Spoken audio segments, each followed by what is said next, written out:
आशा करता हूँ आप सब बहुत अच्छे होंगे। मेरा नाम है सिद्धांत अग्निहोत्री। स्टडी ग्लोस पे आपका बहुत बहुत स्वागत है। लद्दाख में दोस्तों आपको याद ही होगा कि नवंबर में 3 नवंबर को बहुत भयानक प्रोटेस्ट हुए थे। वो मैंने शो कवर किया था, वो लेक्चर ऑलरेडी अवेलेबल है। लेकिन फिर से हमें देखते हैं कि ये प्रोटेस्ट और ज़्यादा तेज़ हो गए हैं। और आप समझिए कि जो 17 मेंबर की हाई पावर्ड कमेटी बनाई है 3 जनवरी को, 4 इश्यूज़ थे ना, मेनली 4 इश्यूज़ थे। सबसे बड़ा इशू यही था कि स्टेटहुड दे दो, स्टेटहुड। तो ध्यान दीजिएगा, आपसे मैंने थोड़ा पैटर्न चेंज किया है कि मैं पहले तो पीपीटी में पढ़ देता हूँ, फिर आपको बता देता हूँ पॉइंट बाय पॉइंट। क्योंकि इंग्लिश माध्यम वाले छात्रों ने मुझसे शिकायत की थी कि सर आपके लेक्चर्स हिंदी में होता, तो इसीलिए मैं ये पढ़ भी देता हूँ। तो Ladakh 2 top socio political bodies, the Leh apex body LAB and the Kargil democratic alliance. ध्यान दीजिएगा, ये 2 सबसे बड़ी पॉलिटिकल पार्टीज हैं, ठीक है। अब हम सबको पता है कि जम्मू एंड कश्मीर को 2019 में अलग कर दिया गया। पूरे जम्मू एंड कश्मीर को 2 यूनियन टेरिटरी में डिवाइड किया गया, जिसमें एक तो कश्मीर है, जम्मू एंड कश्मीर, जिसमें लेजिस्लेचर होगा, ये सब अब केंद्र के अंदर आएंगे। दूसरा आपका लद्दाख है, ठीक है। अब लद्दाख में लेजिस्लेचर नहीं होगा, विदाउट लेजिस्लेचर, ठीक है ना। और बड़ी बात यह है कि अभी तक लेह लद्दाख में भाई जो 90 सीटें थी, जम्मू 87 बेसिकली, उसमें खाली 1 सीट इधर लद्दाख की थी। तो एक तरीके से पॉलिटिकल रिप्रेजेंटेशन था ही नहीं। तो यहां पे 2 बहुत बड़ी पॉलिटिकल पार्टीज है ना, ये बोल रही हैं कि देखिए जो यूनियन होम मिनिस्ट्री ने हाई पावर्ड कमेटी बनाई है हमारे, अच्छा ठीक है, तो on Saturday rejected the union home ministry high powered committee for protection of land and jobs for the people of the union territory. की वही है कि जो भी हाई पावर्ड कमेटी बनाई है कि आप हमारे जमीन को बचाएंगे, हमारी जॉब्स को बचाएंगे, रबेश, ऐसी की तैसी, नहीं चाहिए आपकी कमेटी, हम रिजेक्ट करते हैं। क्यों रिजेक्ट करते हैं अभी बताऊंगा। The bodies hardened their stand on 4 key points. सबसे पहले स्टेटहुड और special status under 6th schedule. ये हम अभी बात करेंगे कि 6th शेड्यूल क्या है।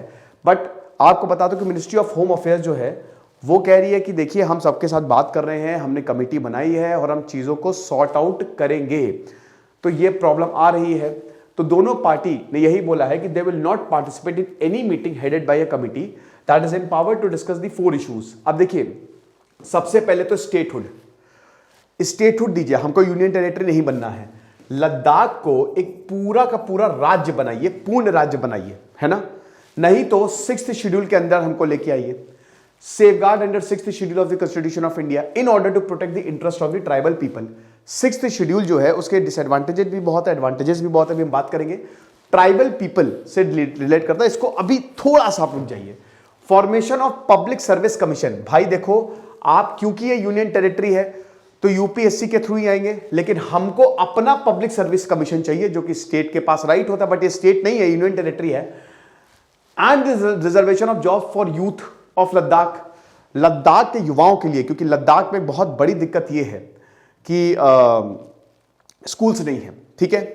और अरे उनका नाम क्या था, सोनम वांगचुक, ठीक है। सोनम वांगचुक से सिकमॉल जो है उसने कमाल किया है, वो लद्दाख का सबसे बेहतरीन स्कूल है और उनके मॉडल को सराहा जाता है। 3 इडियट्स भाई उन्हीं पे ही तो बनी थी, ठीक है। तो वहां पे बहुत बड़ी दिक्कत ये है कि युवाओं के पास उतनी अपॉर्चुनिटी नहीं है। मेरे ख्याल में लद्दाख के जो लोग हैं दे आर वेरी वेरी, एक तो रिलीजियस, क्योंकि भाई हिमालयन रेंज, दूसरा they are very very talented, extremely talented. सिकमॉल जैसा अगर स्कूल होना तो पूरा भारत ही बदल जाए। And the creation of 2 separate parliamentary constituency, Leh के लिए, कारगिल के लिए, दोनों के लिए, एक पार्लियामेंट्री सीट यहां से, एक पार्लियामेंट्री सीट यहां से। देखिए सिंपल सी बात है, आज उत्तर प्रदेश में सबसे ज्यादा फोकस क्यों रहता है, क्योंकि उत्तर प्रदेश में जो लोकसभा की सीटें हैं वो 80 हैं, है ना। राज्यसभा की कितनी 32 है, ठीक है। तो लोकसभा की इतनी ज्यादा सीटें हैं तो जाहिर सी बात है कि सबसे ज्यादा फोकस यहीं पे ही रहता है। अगर 545 में से इतनी सीटें अगर एक राज्य में है तो यूपी नॉर्थ ईस्ट में इतना कम फोकस क्यों है, क्योंकि यहां पे सीट्स ही नहीं है। सिक्किम, अरुणाचल प्रदेश एक एक सीट है खाली। तो बात यह है कि जहां पे पॉलिटिकल रिप्रेजेंटेशन कम रहेगा, जहां पे सीट ज्यादा रहेंगी, तो अरे यार क्या यहां पे इतनी मेहनत करके करेंगे, मिलनी तो एक ही सीट है, लेकिन वो भी बहुत ज्यादा जरूरी है। तो सबसे पहले 2 सेपरेट पार्लियामेंट्री कंस्टिट्यूएंसीज दो, लेह और कारगिल को, ठीक है। तो दोनों ने बोला है कि यही चीज हम करेंगे, और अगर आप इसको मान रहे हो तो ठीक है, वरना we will not participate in any meeting. और जो भी आप इशू रेस करोगे, we don't give a damn. This is the 6th schedule of the Indian constitution. आपको बता दूं कि 245 और 275 जो हमारा संविधान के आर्टिकल्स हैं उसमें भी सेफ गार्ड की बात कही गई है। 6th शेड्यूल क्या कहता है 1935 से ये है, गवर्नमेंट ऑफ इंडिया एक्ट तब से ये है कि ये उन एरियाज के लिए बनाया गया जो बेसिकली ट्राइबल है ना। And it talks about the administration in tribal dominant area. जैसे नॉर्थ ईस्ट में बहुत ज्यादा दिक्कत रही, नॉर्थ ईस्ट में इंसर्जेंसी जो है बहुत समय तक रही। पहले तो आसाम एक ही था ना पूरा, बाद में स्टेट बनाए गए। अब स्टेट्स में भी प्रॉब्लम, क्योंकि भाई क्या है ना कि नॉर्थ ईस्ट में हर 2-2, 3-3 किलोमीटर पे अलग कम्युनिटीज है, अलग ट्राइब्स हैं, तो उनके लोगों को सेफगार्ड करना है कि नहीं। तो इसमें ऑटोनॉमस डिस्ट्रिक्ट काउंसिल की बात की गई, जिसके पास लगभग सारे राइट्स होते हैं, है ना, ये चीज है। अब इसमें आसाम, मिजोरम, त्रिपुरा और मेघालय आता है ना। 6th schedule was added in the constitution on the recommendation of Bordoloi. अब गोपीनाथ बारदोली जो थे, हम सबको पता कि he was the first chief minister of Assam.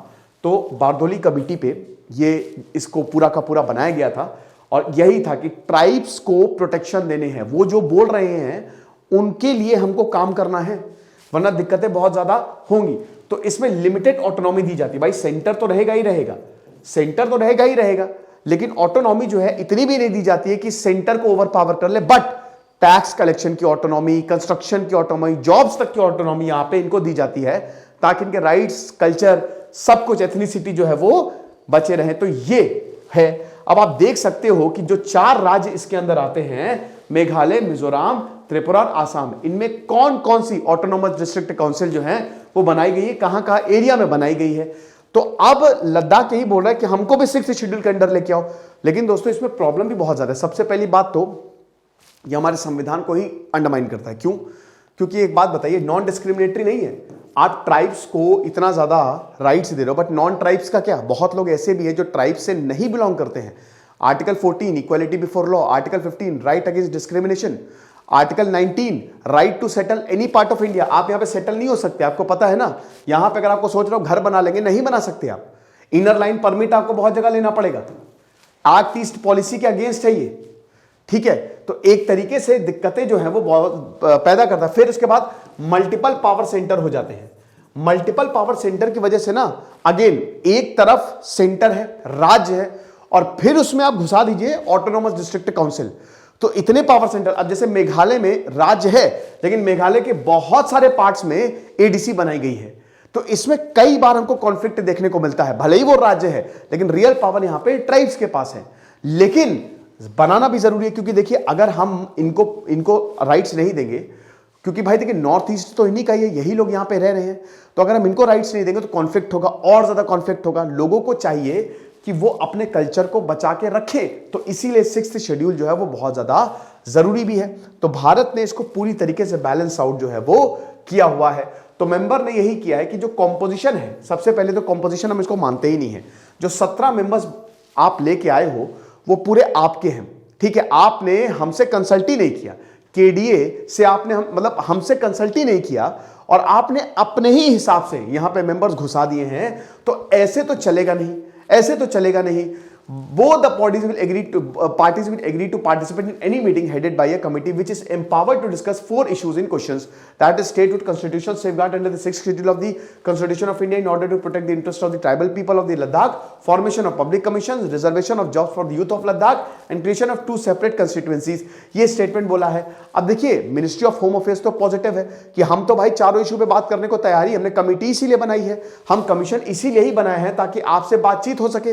लेकिन आप जो है हमको नकार रहे हो। लद्दाख कह रही है कि हम क्या आपसे बातचीत करें, आप बात तो मानोगे नहीं, वरना तो प्रोटेस्ट ही नहीं होते ना। अगर आपको मानना होता तो आप वैसे ही मान लेते।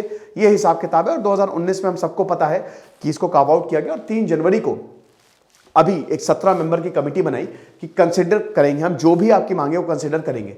बट वही चीज है कि अभी इस पे कुछ भी नतीजा नहीं निकल रहा है। अच्छा, अब जो बीजेपी एमपी हैं, ठीक है, नामग्याल, आपको याद होगा कि जब 2019 में जम्मू एंड कश्मीर को अलग किया था तो इनकी स्पीच बड़ी फेमस हुई थी पार्लियामेंट में, बहुत जबरदस्त स्पीच दी थी। लेकिन अब ये बिल्कुल शांत होते हुए दिखाई दे रहे हैं।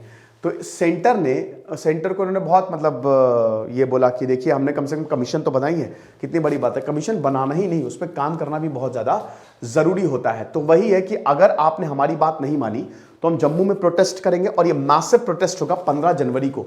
26 जनवरी आने वाला है, और दिल्ली में भी जंतर मंतर पे भी धरना देंगे। तो आप ये समझिए। तो अब बात ये है कि 2 नवंबर को भी इन्होंने प्रोटेस्ट किए थे, लेकिन उसके बाद सरकार ने बात मानी देखेंगे फिलहाल दोस्तों आगे क्या होता है, बट स्थिति बहुत अच्छी नहीं दिखाई दे रही है। खुश रहिए, पढ़ते रहिए। दिस इज सिद्धांत अग्निहोत्री साइनिंग ऑफ।